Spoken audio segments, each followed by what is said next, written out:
మీరు దయచేసి ఈ రోజు నుంచి మీరు ప్రతి ఒక్క గ్రూపు అనేది లేదు, ఒకే ఒక్క గ్రూపు చంద్రబాబు నాయుడు గ్రూపు, అది తెలుగుదేశం పార్టీ గ్రూపు. ఇది మనసులో పెట్టుకొని ప్రతి ఒక్కరు కూడా పనిచేస్తారని ఆశిస్తున్నా. రాబోయే కాలంలో ఖచ్చితంగా నేను బాధ్యతగా ఉండి మీలో ఒకటిగా ఉండి మీకు ఏం అవసరమో నాకు చేతనైనంత వరకు అన్ని పనులు కూడా చేసి పెట్టగలుగుతా.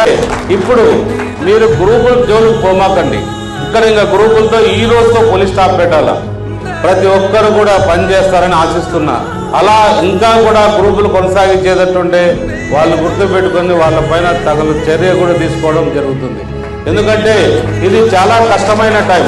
ఇలాంటి టైంలో కూడా మనము అలగడము పెట్టడము ఇలాంటి పద్ధతులన్నీ మానేసుకొని మీరందరూ కూడా తెలుగుదేశం పార్టీకి ఏ గ్రూపులో అయినా కలిసికట్టుగా పనిచేశారు ఇన్ని రోజులు. ఇంకా కూడా ఇప్పుడు రాబోయే కాలంలో అవన్నీ ఒకరొకరు సమన్వయం చేసుకొని ముందుకు సాగాల్సిన టైం ఇప్పుడు ఉంది. ఏది